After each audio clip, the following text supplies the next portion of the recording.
The Princess of the Chalet School, Chapter 5. Elizaveta in Trouble. The term was not 3 days old before Matron had succeeded in making herself the best hated person in the Chalet School. The seniors all loathed her, and the middles ran whenever they saw her. The juniors, having next to nothing to do with her, were the best off, but even they fled round corners when they saw her in the distance. More and more Miss Bethany saw that she had made a bad mistake. The staff said nothing to her, but a great deal amongst themselves. Miss Maynard, as the senior member, Mademoiselle was a partner in the school, held floor one evening when the lady under discussion was busy in the dormitories. "It isn't only her voice," said the mathematics mistress. "It could be put up with if everything else weren't so bad. But her manner! She seems to have taken a special dislike to Joey, the robin, and the new child Elizaveta, what's her name?" put in Miss Durant. "Why, I cannot see. They're 3 of the most harmless children we possess." "I can explain Joey, anyhow," said Miss Carthew. "She thinks Madame favors her because Jo is her sister." "What rot!" cried Miss Wilson. "Why, Madame is stricter with Jo than with anyone else, and that doesn't explain her dislike of the robin. I never thought anyone could do anything but like her. She's a dear little thing."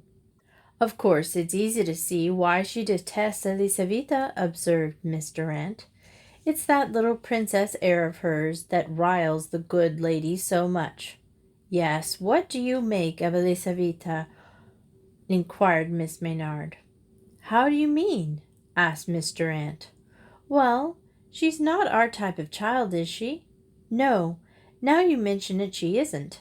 But except for that funny air of being one of the royal family of somewhere, there isn't anything you can take hold of." She got up as she spoke and went towards the door. Just as she opened it, there was the most surprising sound to be heard coming along the passage. It was the sound of someone dragging someone else forcibly along. The mistress all turned to the door with deep curiosity, and through it came Matron, half dragging, half carrying Elizaveta, Princess of Belsornia. "Matron!" cried Miss Maynard. "What does this mean?" "Mean?" repeated Matron, releasing her victim, who stood with furious anger in her face. "Mean? It means, Miss Maynard, that as Miss Bethany is out, I have brought this insolent child to you to be punished as she deserves." "Very well, Matron," replied Miss Maynard quietly.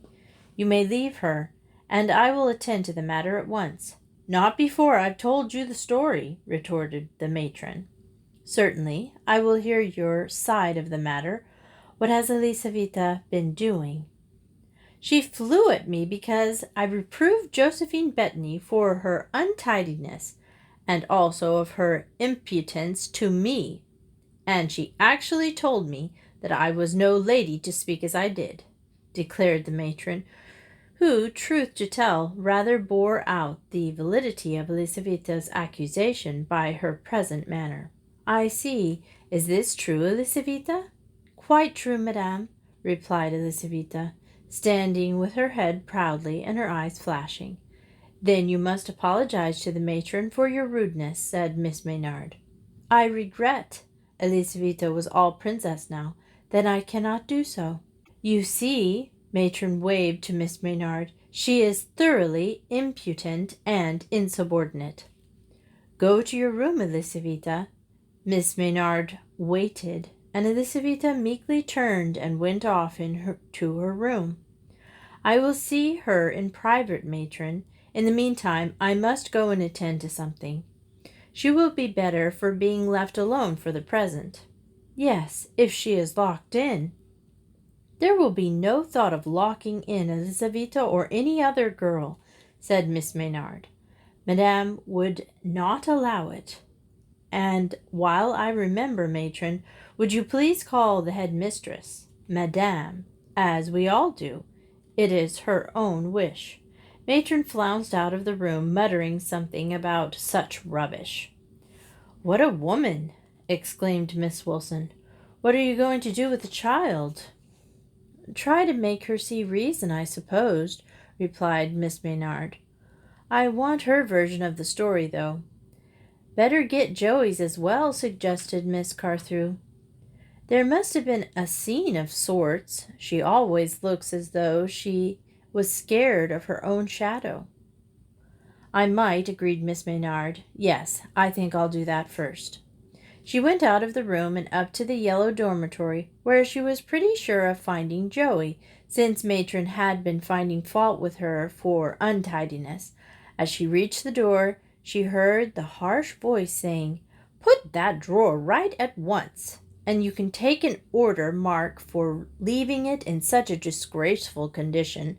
I don't make any differences for the head sister, as you may just as well realize. Every time I find your drawers in a mess like this, I shall punish you, so remember." The mistress entered the room to find Joey with a mutinous expression on her face, turning out the contents of the drawer, which looked as if it had been well stirred up with a stick. There had certainly been some grounds for Matron's complaint. "May I speak to Joey, Matron?" asked Miss Maynard. "Yes, Miss Maynard, and I wish you would speak to her about her untidiness while you are about it," replied Matron vigorously. "Just look at that drawer." "It is disgraceful," said Miss Maynard sternly. "When I have finished with you, Joey, you must come back and put everything in its proper place. I will come and inspect it myself before you go to bed. Now come with me." Joey followed her out of the room and into the little bedroom across the landing, which was hers. Miss Maynard gave her a chair and perched herself on the bed. "Joey, what was the cause of Elisaveta's being so rude to Matron?" Joey twisted her fingers together and stared at the ground. "Come, Joey, I want to know. Elisaveta must apologize to Matron, of course, but I want to know why she was so rude." "It was my fault, I suppose," said Joe at length. "My drawer was untidy, and Matron was angry, and she said things. And then Elisaveta got angry too, and she said Matron hadn't the instincts of a lady, or she wouldn't have said such things. And it was all Kenealy who spoke so. And Matron was wild, and she carried her off to I mean my sister, and that's about all." "What did Matron say that made Elisaveta interfere?" asked Miss Maynard, her eyes on Joe's face. Joe suddenly flushed. "I'm not going to repeat such a thing," she said. "It's an insult to Madge to even think it." "Was it the same sort of thing as I heard her saying when I came to find you?" asked the mistress. Joey sat dumb. "Tell me, Joey," insisted Miss Maynard. "I mean, to know or leave it to Madame."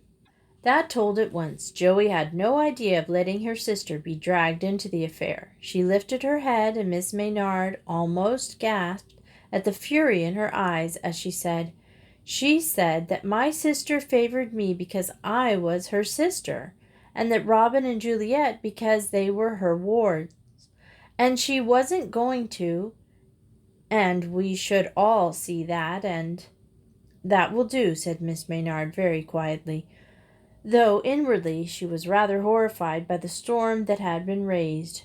"You must try to control yourself, Joey. You will only upset yourself and Madame if you give way to anger like this." I'd like to—" Joey burst out. "Nonsense, child. You wouldn't do anything of the sort, and it's very silly for you to say so." Miss Maynard paused. Under the circumstances, she did not think it would be very wise to let Joey go back to her tidying. She made up her mind quickly. "I want you to go over to Le Petit Chalet for me," she said. "I will give you a note to Mademoiselle, and you must wait for the answer." Going to her table, she opened her letter pad and hastily scribbled, "Keep Joey with you for the present. She is upset."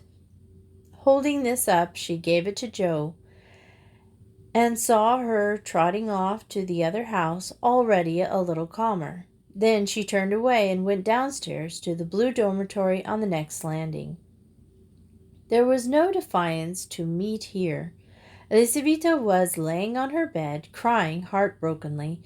She never heard the mistress enter the room, and only looked up when a hand was laid on her shoulder, and a quiet voice said, Elizaveta, get up.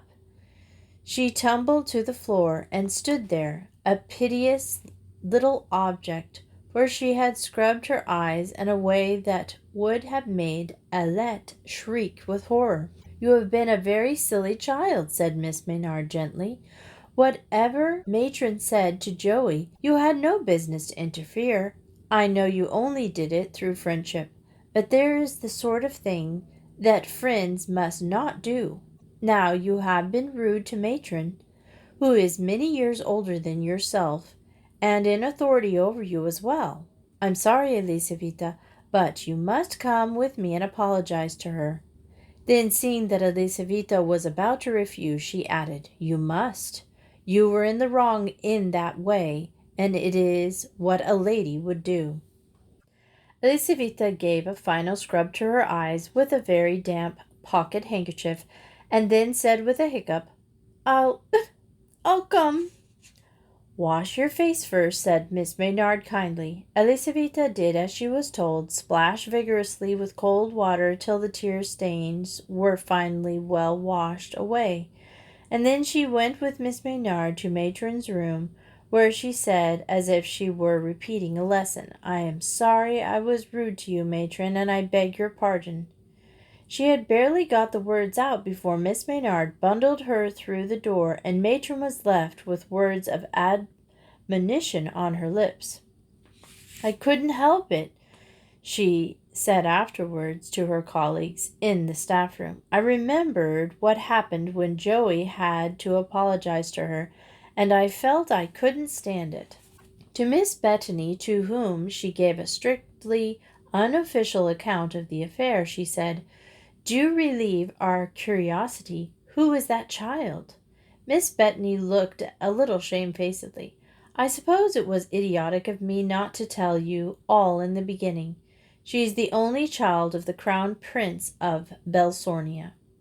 Good heavens! And Matron has been pitching into her as if she was just anyone. No wonder she told her she wasn't ladylike. They both laughed.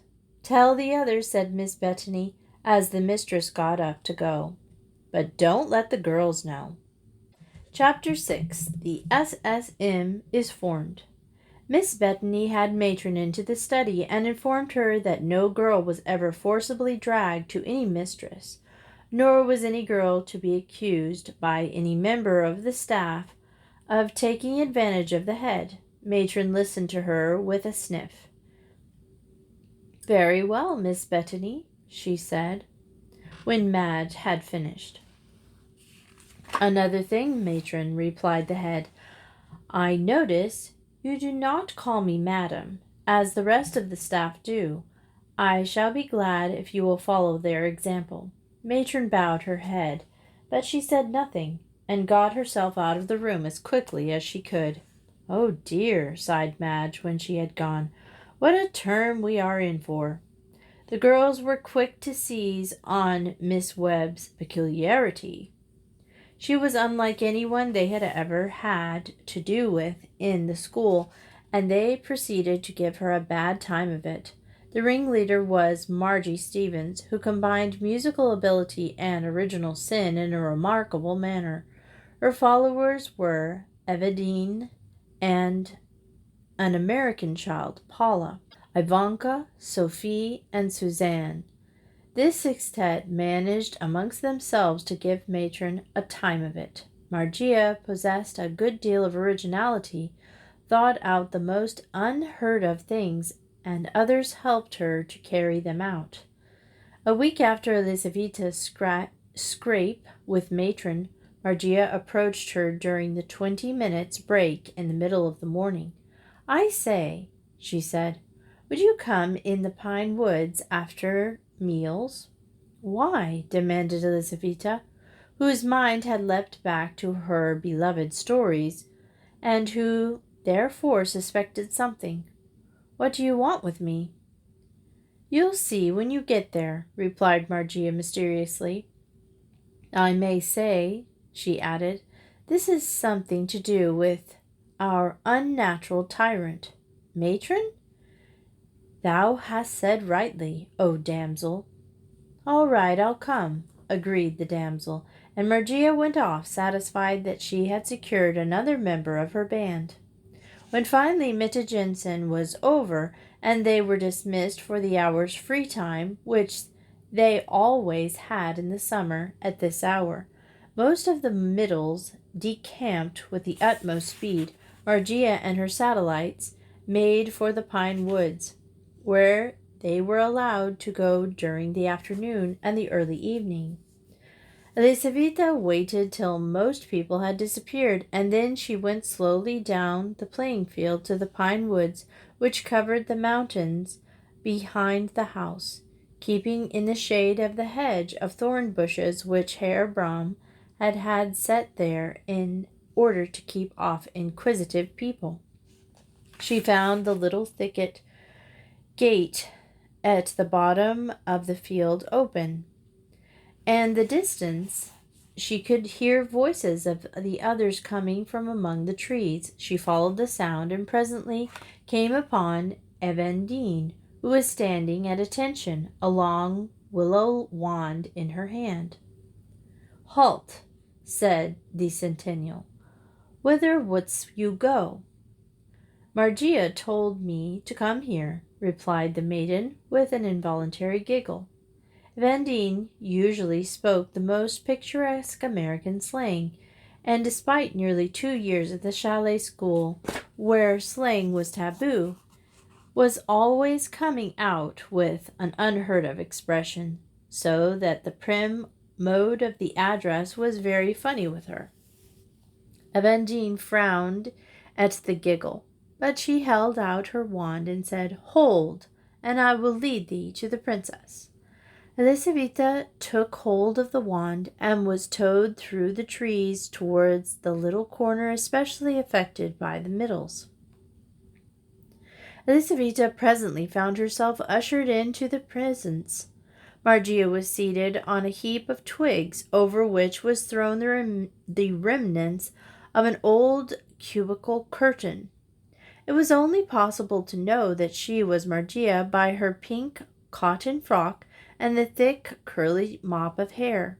Her face was hidden by a hideous paper mask, and this was crowned by the wreath of alpine roses.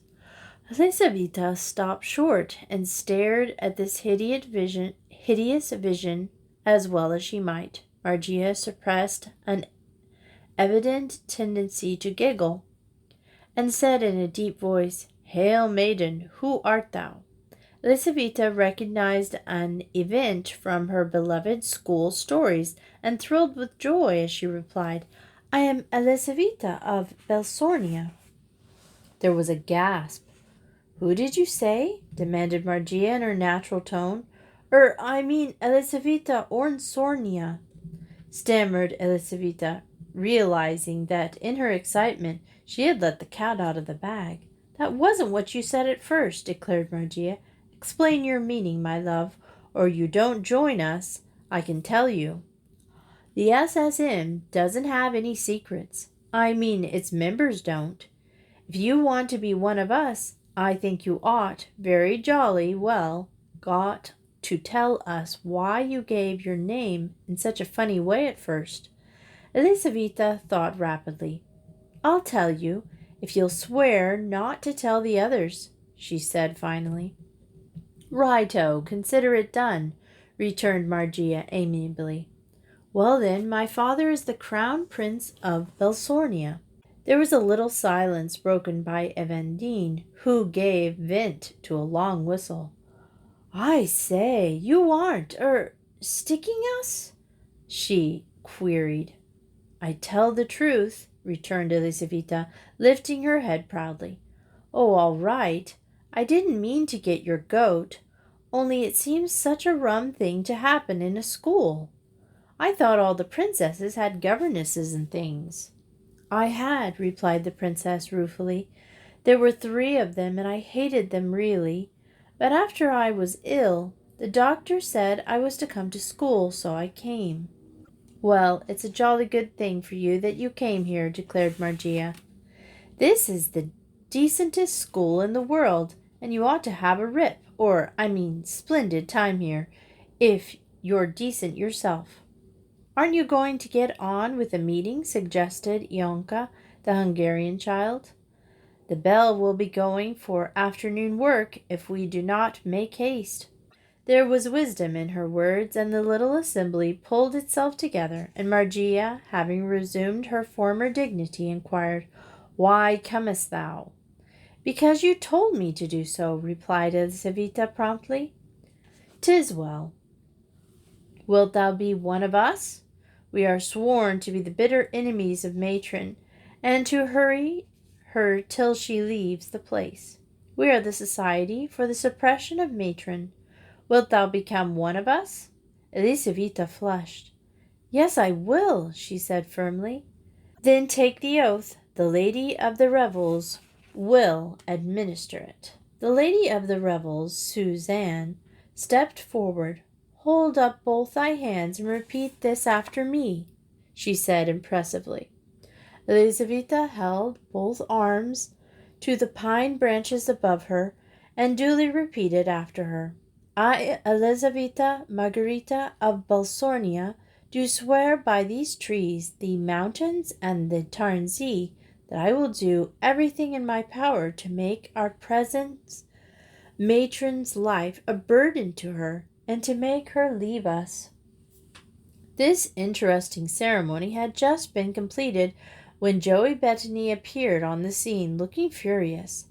"The beast matron has been ragging the robin," choked Joey. "She made her cry.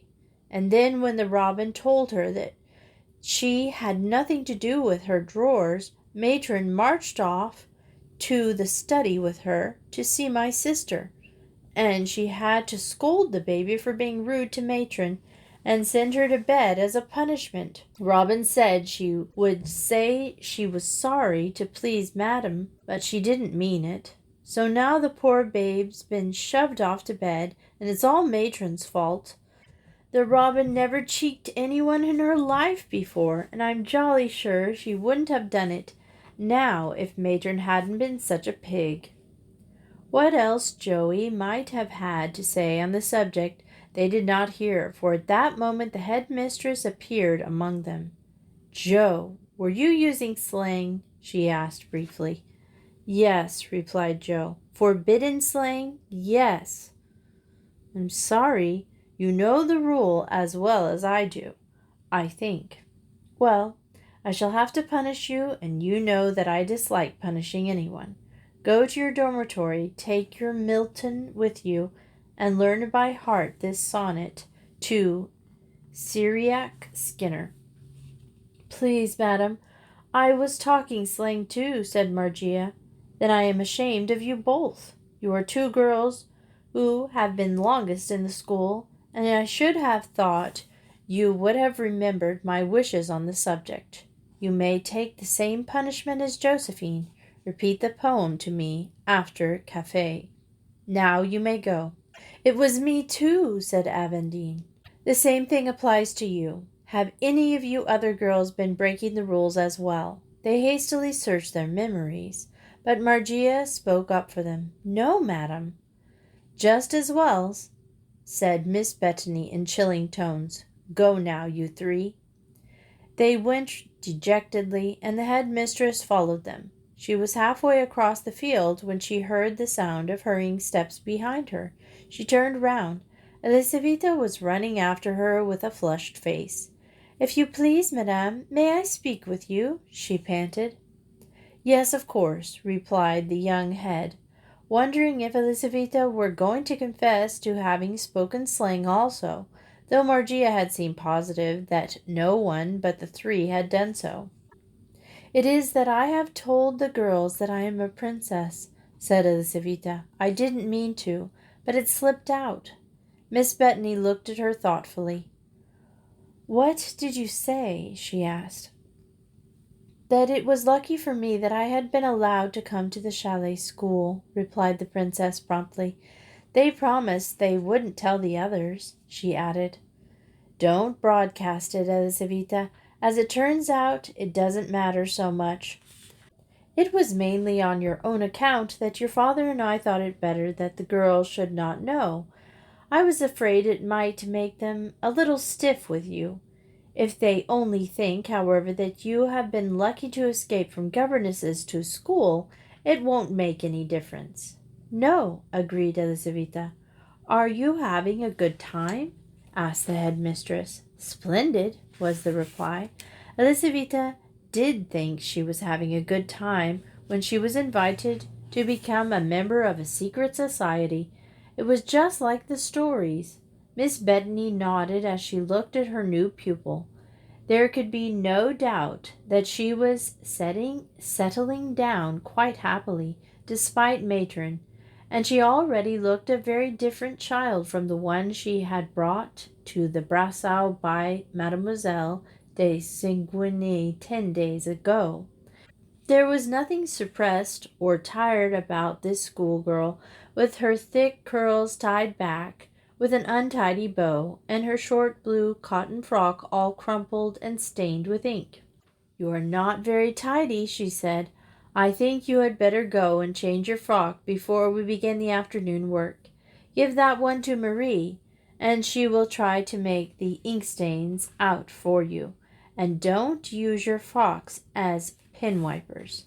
Elizaveta mounted the stairs to the yellow dormitory to change her frock, a deep admiration for the mistress, who did not seem to worry unduly over crumples or ink stains welling up with her. She felt that she would do anything to please Miss Bethany.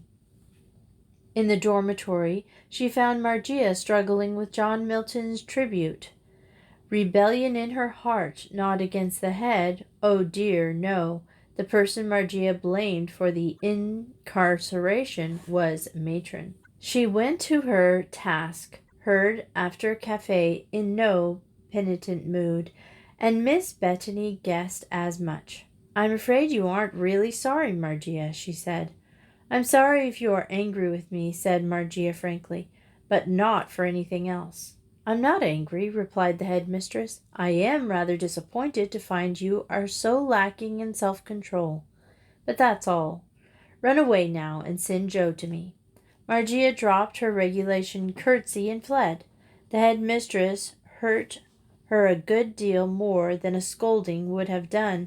Jo, who was the last one, went to her sister, inwardly dreading her reception.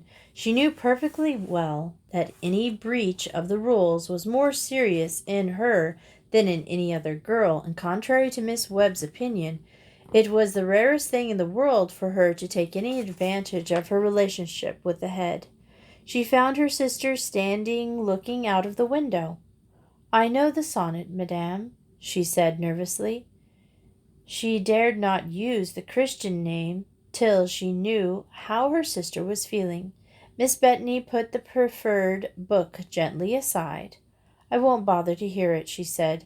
"I shall say nothing further about what occurred this afternoon. I don't think it's necessary." "It isn't," agreed Jo. "All I want to ask you is to try to put up with Matron. The robin was really very, very naughty to say what she did. She deserved her punishment." Jo did not reply. "Do you know, Joey," said her sister solemnly, "I begin to think that it's a very good thing that we have Miss Webb with us for a short time at least." Jo sat back on her heels and regarded her sister as if she thought she had gone mad. "Yes, I mean it." Madge nodded her pretty head. "Everything has gone so smoothly with us since we started that it's just as well we should realize that there must be difficulties sometimes." "I don't think it's always been so easy as that," replied Jo. "There was the time then Grizel and I were lost on the Turnjock, and when I dished my ankle in the ice carnival last year, and the flood, and the measles last term. It hasn't always been everything in the gardens lovely." by any means. No, I agree with you. But where we have been singularly fortunate is in our staff. Yes, that's so. Now, Joey, you must try to remember that Matron is an authority a certain amount over you, and I have given her the authority, and you can surely trust me to see that it isn't absurd. So I want you to control your temper, understand? Joe nodded. But it's horribly difficult sometimes. As soon as she had gone, the head put down the letters she had been playing with and went over to La Petite Chalet, where the robin was crying herself to sleep, broken-hearted because Tante Marguerite was very angry with her. A little talk and a little cuddle soon put her all right, and she dropped off happily at last. Miss Bethany left her when she was safely in the land of dreams, and went to Mademoiselle's study. Mademoiselle, she said, as she collapsed into a chair, I'm becoming a preaching, bad-tempered head mistress, and I don't know what to do. Mademoiselle, who had known the Bettany girls for years and loved them both dearly, looked at her young head. It is that woman, Miss Webb, she said shrewdly. Well, ma chère, do not vex yourself. It can but last for the term, and already we have passed 10 days. Let us consider instead if it is well to make Margia do all her own mending. She has torn yet another dress.